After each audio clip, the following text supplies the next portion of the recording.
What's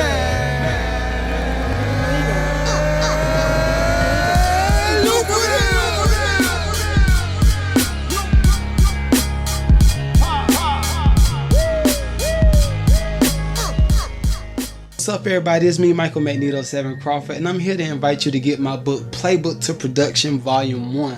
This book discusses the fundamentals of how to become a music producer in today's industry. It covers things like how to monetize your music, how to stand out amongst the crowd, even how to pick the proper gear.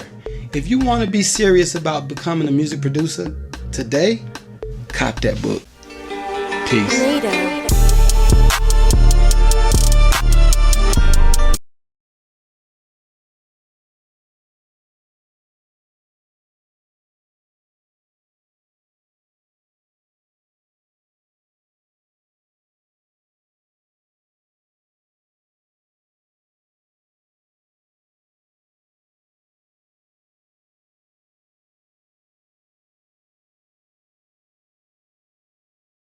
Hey man, that's how y'all get, man. I'm not giving niggas the whole beat on the whole joint, like I'm just saying. But welcome to the MAD LUCRATIVE Podcast. I am the host, the one, the only, NEDO 7 in the building once again. And look, let me stop the audience because I don't want these niggas clapping until I introduce this young man. So I was forwarded this page from, our new addition to the family. Shouts out to Tracy Renee. And she said, yo, I think this young man would be dope to have on the podcast. So I say, okay, let me hear him. So, cause y'all know, I'm not with the weak bars. I'm not with just kicking anything. Anyway. But so nope. So she shot me, Larussell's page. And I was like, yo, first off, this nigga sick. Like throw up sick. Like staying home from school sick. But the one, the only Larussell's in the building, y'all. How you feeling, bro? Incredible, man. I'm happy to be here. Honored. Bruh. Okay. I got so many different questions. I told y'all gonna be respectful of your time. But first off, where you from? Vallejo, California, the Bay Area. Okay, the Bay Area. Okay, shouts out to the Bay Area. I love it out there. So, where do we start? Cause okay, I'm gonna tell you what I heard. The bars that I heard displayed was the bars of that of a god, like a rap god. First track you heard. What did you get? Okay, so I ain't gonna lie. The first thing I heard was that damn LA Lakers freestyle, bro. What the? Yeah. Bruh, no. Look, he's smiling like, yeah. Bruh, no. Like, why did you have to go on that show and burn that shit up like that? Come on. Like, yes. So what got you into just rap? We'll start there because I got way more, but what got you into rap or music or art? Man, I just kind of being surrounded by music growing up. You feel me? Pops and my mom playing music constantly. Like, that's just, it's intertwined in our culture. So I think just being immersed in it, got me on the journey. Okay. Now, of course, if y'all didn't know, the Bay Area is like all funk music. Like if you go back to the 70s, and I hear a little bit of that. So you're originally from the Bay? Because I heard you say something. Okay. Do you know what you possess so far? Are you aware? Let's start there. Are you aware? Aware of? Okay, so it happens I'm going to say maybe every 10 years, right? One person comes up and they flame the shit, and then it's like 3,096. 3 stacks in 96. You see what I'm saying? We'll say 50 in the mid 2000s. Kendrick Lamar in the 10th style 2000s. Yeah. And then now it's you. Like, do you understand that though?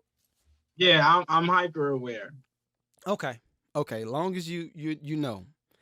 Um No, okay, okay, all right. So influences.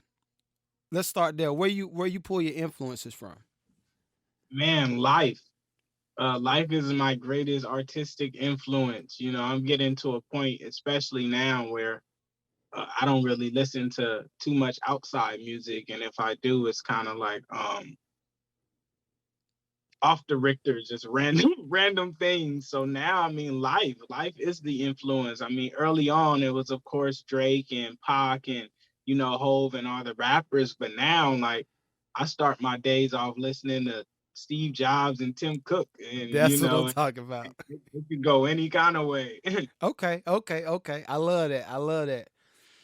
Oh, so when you're writing certain records, because we're gonna go to your social media too. I wanna touch that because a lot of the podcasts, this particular podcast is for independent artists.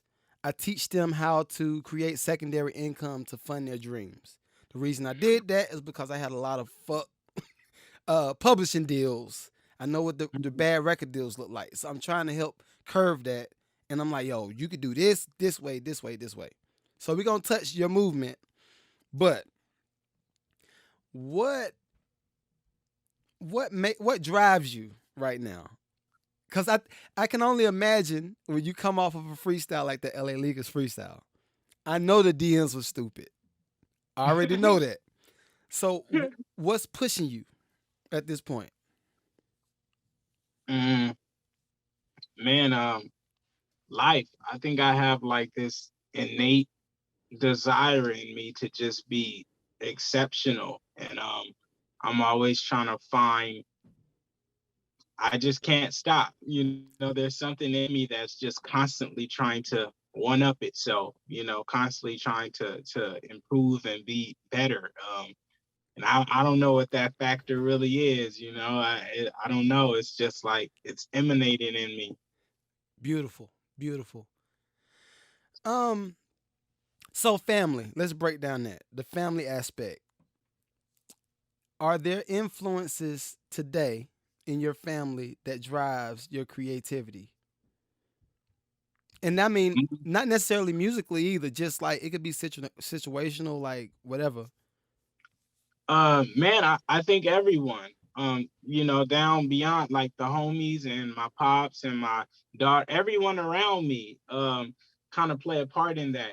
I could have a conversation with my dad, and then next thing you know, I'm writing a song about what we discussed, or I could be picking my daughter up from school, and next thing you know, it's in a bar. So man, everyone and everything around me is a spark of creativity for me. Okay, okay. How is your immediate circle? Like, are they encouraging? Have you figured out? And I hate to go in this bag. I hate to, but I know what it's like to have to limit somebody's access to yourself after you reach a certain status. So, Right. how are you in that department so far? Exceptional. I have really incredible people around me. I more so try to limit my access to them than Okay. than the other end. I have really incredible people around me and behind me, and just guiding me in every direction. Okay. Like my inner circle has been before everything. I don't have too many people who came after I kind of got all this buzz and shit. Like my inner circle they helped me get to this point. So it's just Beautiful. been, it's some great people around me. Beautiful. So, now that we got some of the preliminaries out of the way, y'all know who he is. Fly, I promise you. I'm not going to steer you wrong. He's fire. What happened to where you get the social media push from? Because I saw anytime it passed that 6-figure one, I'm like, oh yeah, he out of here. Like Right, checks right. checks will be cut. Right. Mhm. What started it? Um, Man, my pops, I mean, me actually as well, naturally just, creating all the time. I have tons of music, but me and my pop used to always have conversations because we were putting out a lot, but I wasn't like breaking through. And one day, he's not even one day, all the fucking time. He's like, you got to put that shit out. And I used to misinterpret him because I was putting a lot of stuff out, but he's like, nah, you got more. Like, put that shit out. Mm. And I used to post like once or twice a week. And then we tried to do a 30-day run where I posted just every day for 30 days straight. It was like, that 7 was days just a part of, week? man, every day, 30 days straight. You feel me? And that was the beginning. And from there, it was just like, it kind of became my rhythm. Mm. And I met Tieta, and Tieta came in, and she helps with social media and just a bunch of aspects of the business. But she made it very easy for me to be active socially. Yeah. We found out a scheduling and a system to do it. So now it's just like it's part of my routine. If I don't shoot 10,000 shots, I feel weird. Mm. Okay. You said a lot. You said a whole lot. So if y'all didn't notice, okay, you said every day, 30-day run, 7 days a week, right? When I tell you the level of commitment, now, okay. Before I go there, how was the reception of people when when you first started posting every day? Like, was it a lot of people flooding in, or was it just like, Man, it was a very fast but slow climb. It happened very like, man, I've been growing drastically in a crazy amount of time. okay, But it was slow to me because I thought it was going to be like a big boom. When me and my dad spoke, it was like, man, they're going to all feel it. And at the end of the 30 days, I wasn't where I thought I would be. mm-hmm. And then, but the following months, it was like when you go to work for 2 weeks before you get your paycheck. My Exactly. paycheck didn't come until months later, but it was like that groundwork was laid. So it was a very organic climb. I love it. I love it. Golly, boy. Like, okay, okay, how do you have your business set up when it comes to I'm gonna record on this day. I'm gonna do a social media post on this day, and I'm gonna have enough content for the whole 7 days. Or are you doing the whole month? I do years. You don't Hold on, understand. hold on. Right now, I'm probably about a year ahead in terms of content. So just to break it down and make it simple. So say we do these things called burn down. So I got a shit ton of songs, and I say, okay, I want to shoot content for all these. So in January, we took like 3 days out of the week, and I shot 82 pieces of content. That 82 pieces has lasted me till now. So I haven't had to shoot new content at all, but I still shoot new content. And everything I do, I get another 5 to 10 pieces of content. So yeah, I mean, I'm Okay. I'm so far ahead, it's past tense to say what's next. Okay. You you doing too much. So okay. Let's say let's say deal wise, how eager would you be to take a deal right now? Not at all right now. Not at all right now. There's no eagerness. I've been able to build an ecosystem around me based on my own effort and work. I'm funded by the people. Mm, that's a blessing, bro. For real. That Now the good company. Is it a label? Is it break down the good company? How you got there? What it means?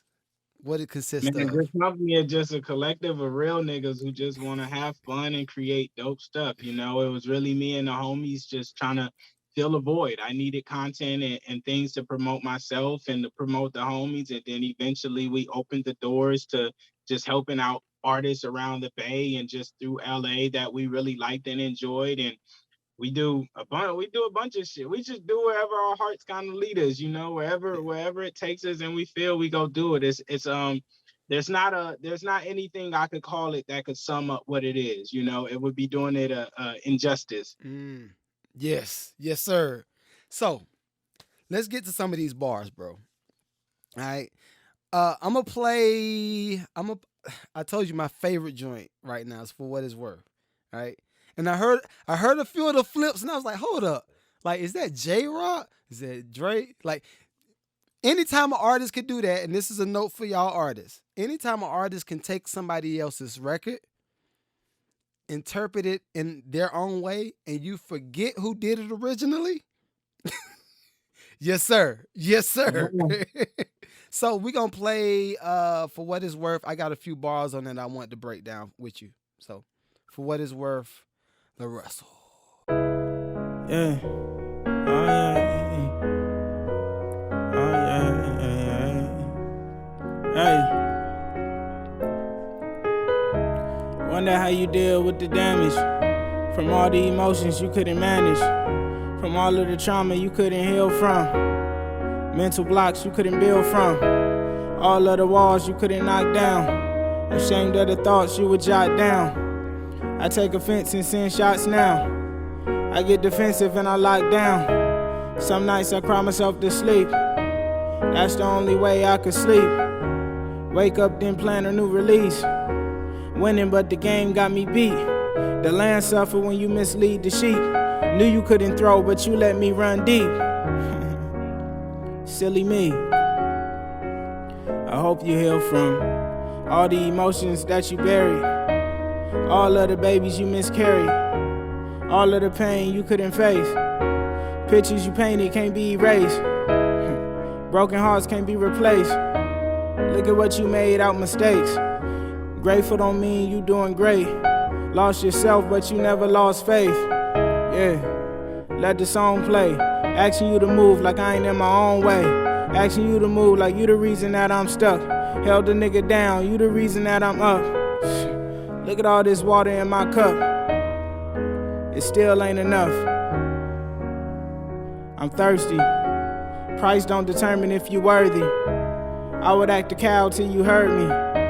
Value don't determine if you worthy. Are you worthy?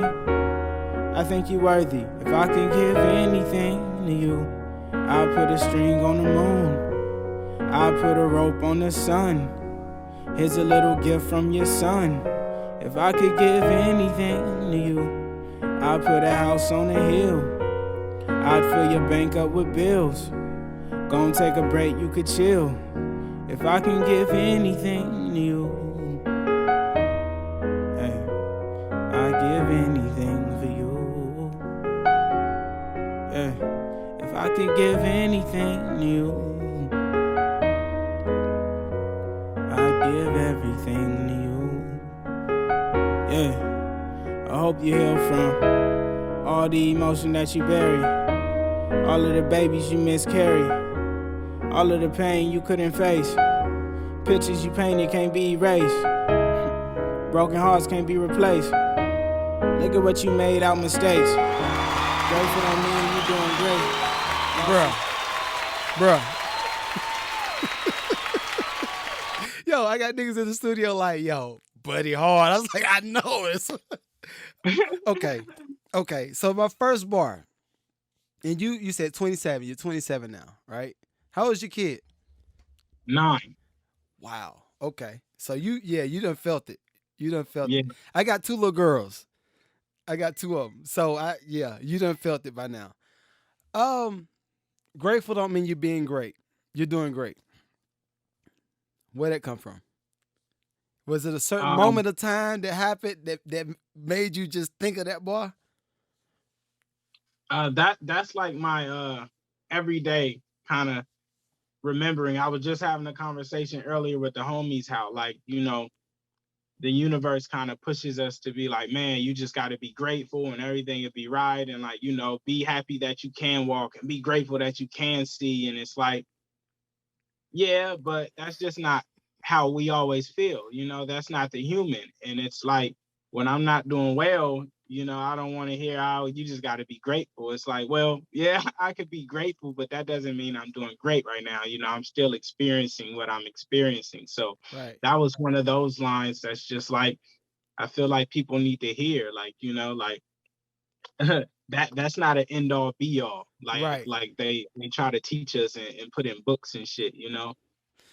Oh, okay. I like that. I like that. Let's do this. I like to do a little bit of forecasting, right?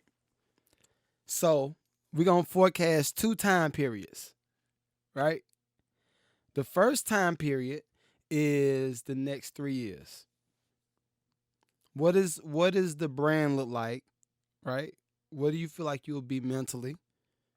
It's hard too. What do you feel like you'll be mentally? What do you feel like how you will be once finance and a couple of M's? I don't say a couple, a lot of M's hit. What do you think? Where do you think you'll be mentally, um, physically, and relational? um I'm really I really don't look that far. Mm, It's just like I do the work that I have to do today to get through the day and to make it to the next one. And I kind of I don't look that far. Who told us we had 3 years? yeah, boy. When I tell you, It's just like, bro, who told us we had 3 years? We talk about I have some projects that we've been trying to schedule out. And I have a project done now, and we're like, maybe we'll release in May. And I'm just like, nah, who told you was gonna make it there? I don't you honestly, I don't look that far. I'm gonna be wherever the work takes me, that I do today. yeah. When I tell you, you passed. No, okay, because I pose those type of questions, right? And a lot of rappers and a lot of singers and even visual artists, they'll give me a astronomical answer like, yeah, I'm gonna be 3 million up. I'm gonna get a Rolls Royce. I'll probably be staying in a $5 million. But the thing is, I think, and you would know this, like you hella smart. If you don't get 10 million and you get 3 million, why are you mad? Right, Why are you crying? If you're doing right, something you're able to do and you love doing it, then it's providing. Keep going. You're gonna right. touch it. At some point, you're gonna touch it because you love doing what you do. You know. Right. And I learned that from setting goals early. Like, I'd have a goal of something, and if I didn't hit that goal, I wouldn't be able to be appreciative for what did take place. I had a show where 5 people came out, and it took me a lot to understand and be grateful of just the idea that 5 people left their house and paid to see me.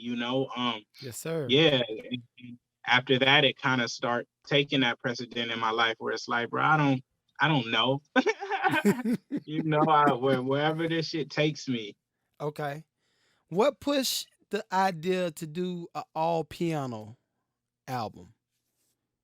Man, I've been I recently did a project called I'm About to Fly that was more acoustic, a lot of guitars, like very minimal drums. And from there I was really just like, I need to strip down because the drums are very restricting to me to be able to go where I want to go. Like drums gives structure.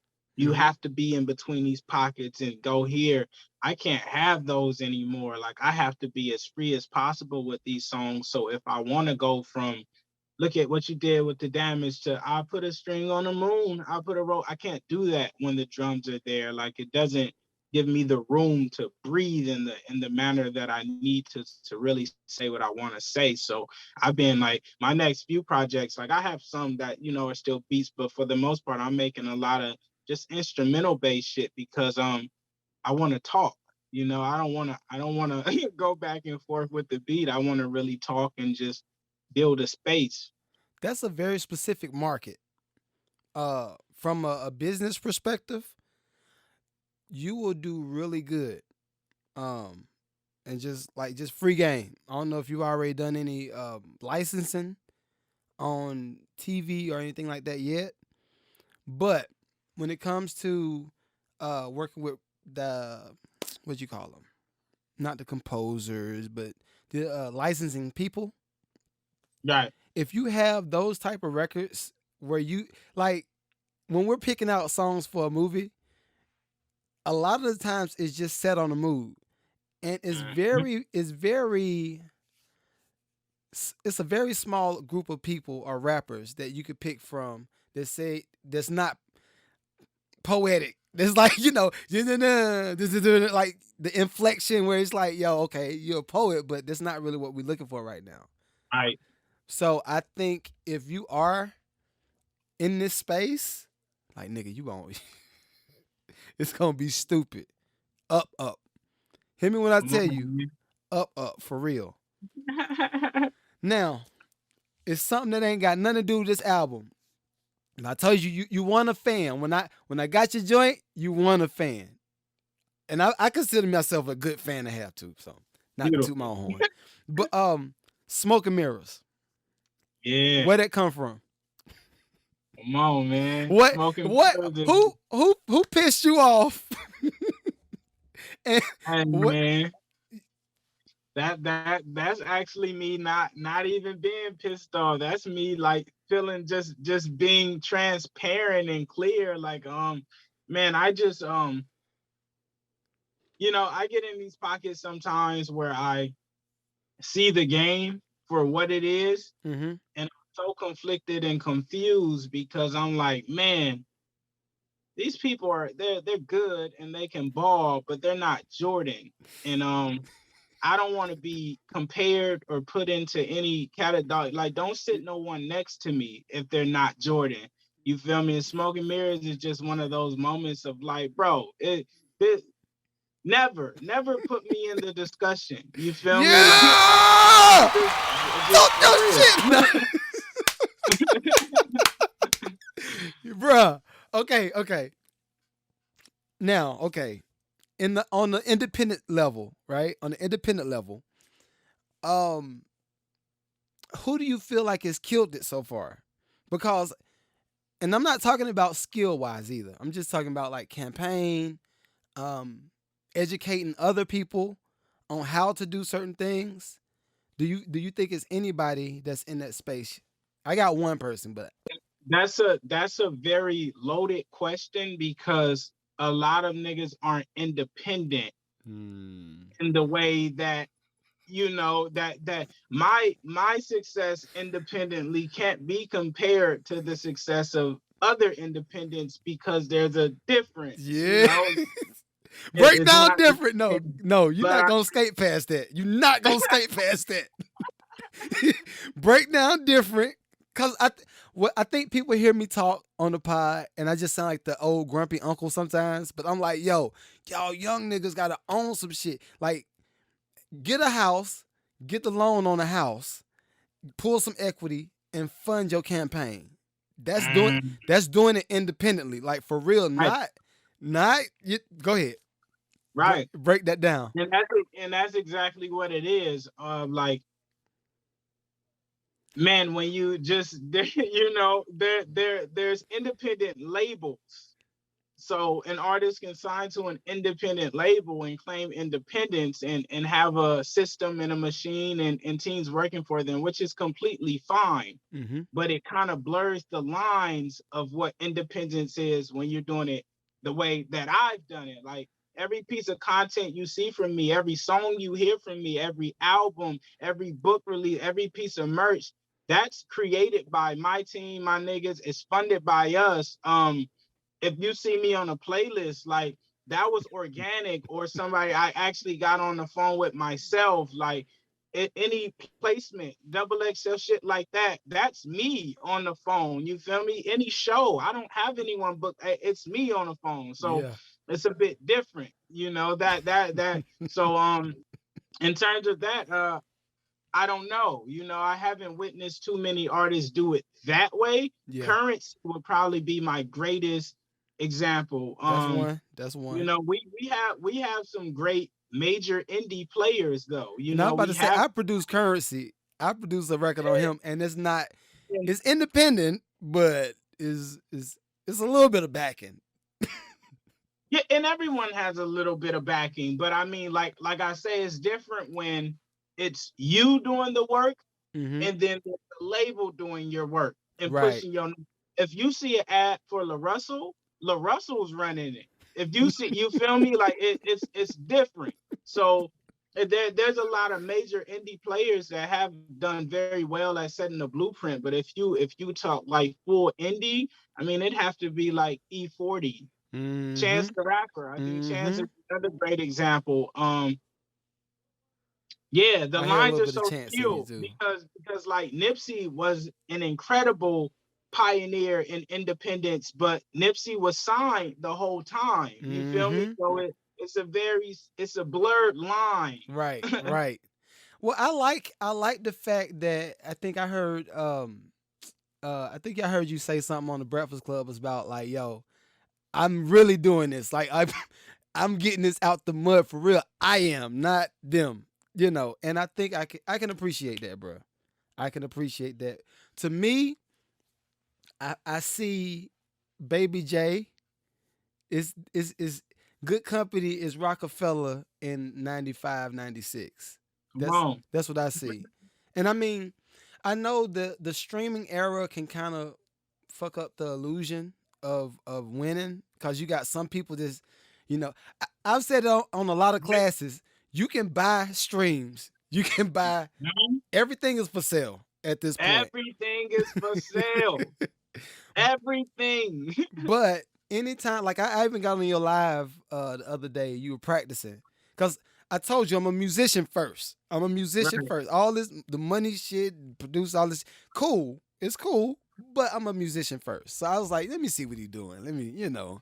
And I saw you had Buddy in the back playing the keys, and you just in the garage. I'm like, yeah. Like that remind me of me. That remind me of me and my grandmama's house in North Carolina. Like, I love it. So, bruh, I got way more questions, but I'm not going to bore you with all of them. I'm going to just say I'm fucking with the campaign. If it's anything you need from Magneto 7 and the Mad Lucrative family, we got you. And I'm saying this shit on camera. Like, like if you in our city, we got a platform down here too, Sound and Wave Concert Series. We do all live performances. So if you in the city and you want to perform, we got a band, everything. Just holla. So hard. But bruh, where can we reach you? Where everybody can find you and all that good stuff? Man, at Larussell on everything, at Good Company, company spelled COMPENNY. Yeah, on YouTube, everywhere, man. Just type in Larussell and have a ball, man. Go dive in and have some fun. Yo, y'all hear a little bit of Mace too, right? But yo, I appreciate you, bro. Appreciate your time, and keep making amazing art. For real. Honored. I appreciate you. That's the goal. Yep. All right, I'll holler at you, boy. Back. Peace.